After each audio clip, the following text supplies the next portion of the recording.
You want a human doing that task right now. You don't want AI. Our bull detectors, in terms of like being in the marketplace, potential customers and clients, they're constantly being refined. And ultimately, if you compromise in what may seem like small but meaningful ways, it's going to affect your brand. It's going to affect how you do things in general in other places of your marketing and branding throughout your business.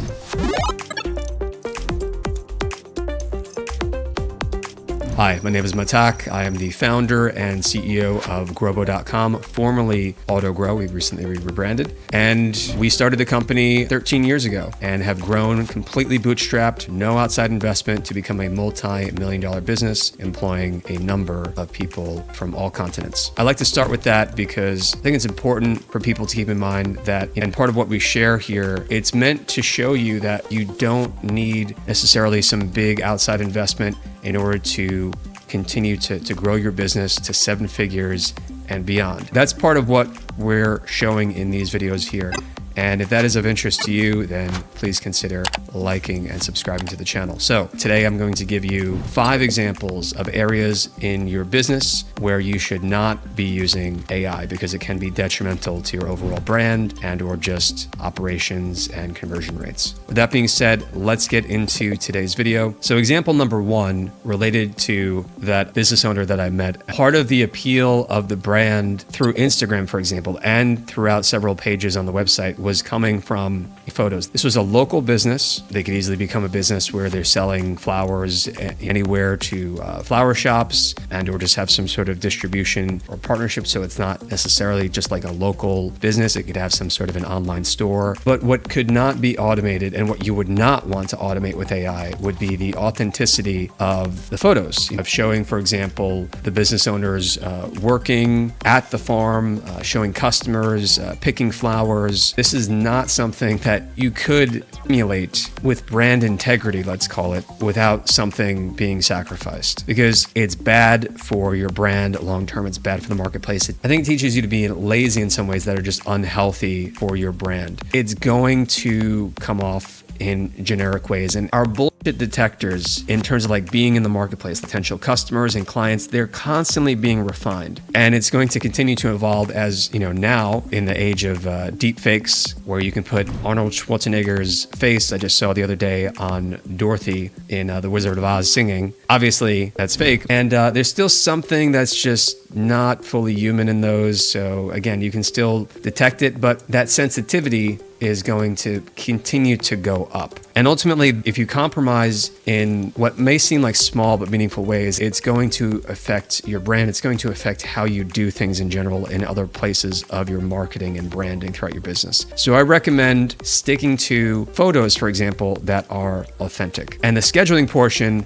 to give a counter example, that would actually probably be a good use of AI to decide on days and times when to actually post for you on social media, and then analyze the data and make adjustments to that posting schedule based on what is perceived to be working in terms of the numbers and what is not.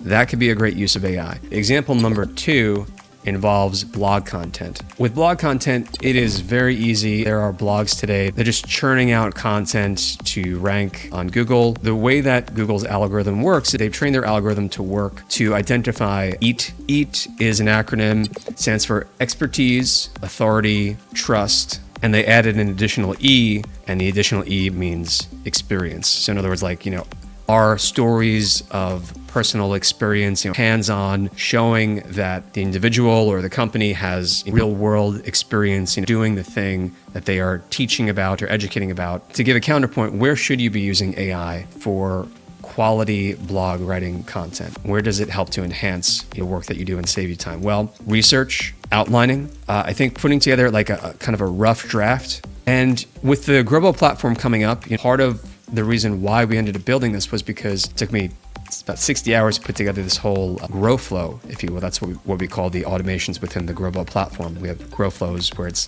AI, and the AI will think and it will connect to different tools, and it will do a task or do multiple tasks for you to get a workflow done, basically. So the workflow that I want to automate was related to exactly what I'm saying here, content. And a lot of the steps involved in what I put together was just, and kind of like incorporating the research and doing its best to really emulate the tone that I really wanted to emulate. So it worked, but If you remove yourself completely from the process, it's only going to be as good as the data that the AI model was trained on. And in this case, this is a massive AI model trained on content from across the web, and you tell it to sound authentic or salesy, and it's going to kind of come out with all these cliche sayings and kind of hypey words, and that's not what you want. It can come up with a solid first draft with research in it, but you want to involve yourself in terms of rewriting that final draft. You want it to be in your own authentic brand voice. The third example is similar but different. Social media, when you have multiple channels, X, formerly known as Twitter, Facebook, Instagram, particularly not just talking about, the image portion, but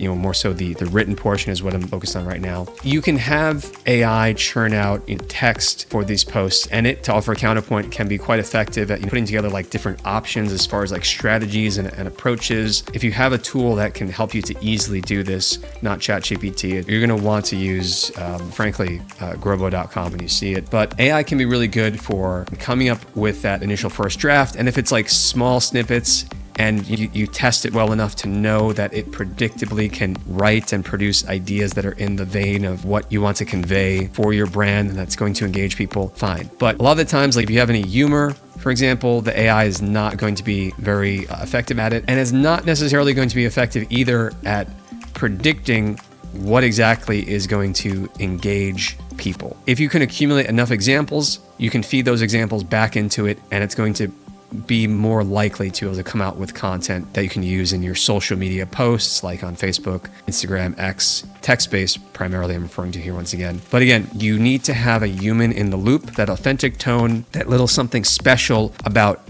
you that you want to put into your business that's going to resonate with potential customers and or clients.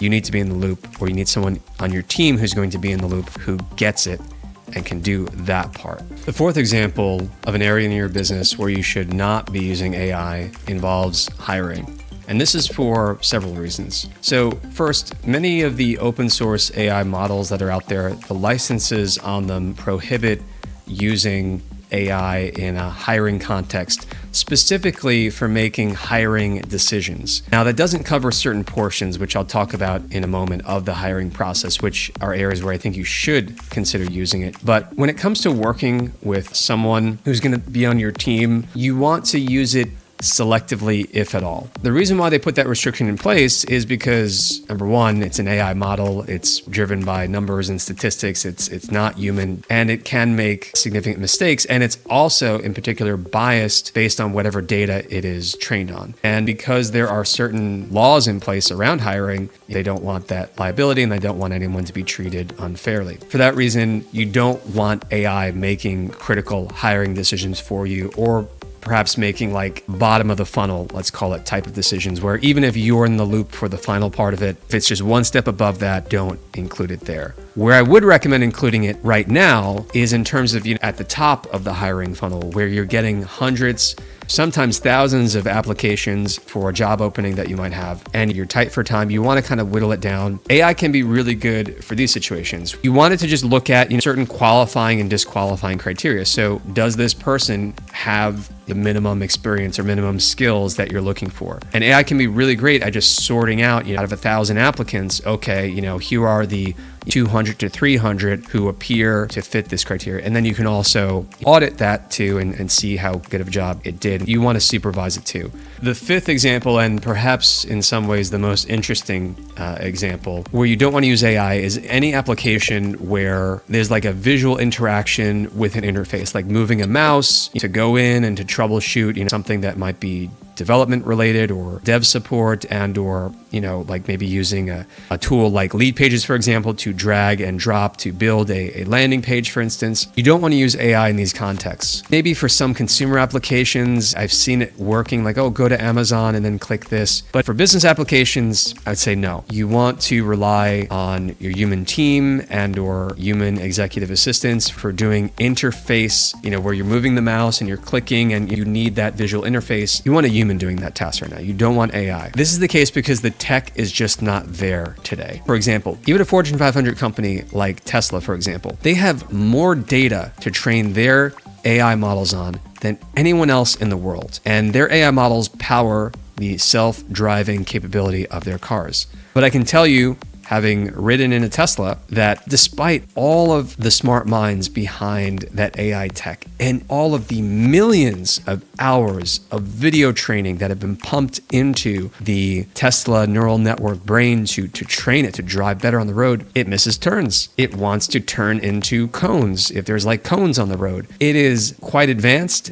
and a lot of fun to ride in, but the steering wheel will be jittery. It's predicting the probabilities of turning left, turning right, staying straight, navigating, and the tech is just not there right now. So what did you think of these 5 examples? Can you think of any other cases in your business where AI perhaps could be extremely effective or should be excluded, and you should definitely not be using AI, either in terms of operations or in terms of your marketing? Let me know in the comments. And if you found this video helpful, please consider liking, subscribing, and sharing. I truly appreciate it. It is word of mouth referrals that help to keep this blog and this channel growing. Thank you very much. P.S. If you are interested in applying AI in your business to get work done, whether that be in particular for marketing and business operations, check out grobo.com. We are building the platform right now. By the time you see this video, it might already be live. But right now, you can go ahead and reserve your spot. We'll be launching it in the very near future. It's first come, first serve. Taking us a little while longer than expected because we want to be sure that we're delivering a good product. And one of the problems that we're helping to solve is just making AI more consistent and predictable for business, because that's what we need as business owners and as marketers, right? Like, why do we not use AI? Because oftentimes we don't fully trust it because it's not consistent enough where we can trust it to kind of run on its own. Either it's managing social media, analyzing data, making some low level, or in some cases, maybe experimenting with higher level decisions. Having that integrate with our existing human workflows is also really important. And so we're tackling those problems directly. And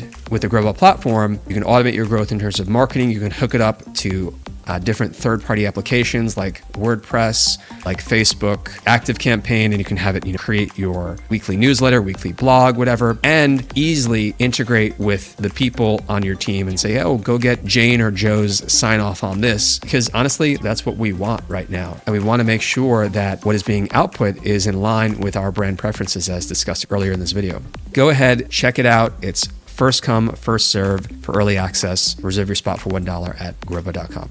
Thanks so much. Be sure to take action on what resonated with you and what you think will work for your business, because it is action that will get you results. Thank you.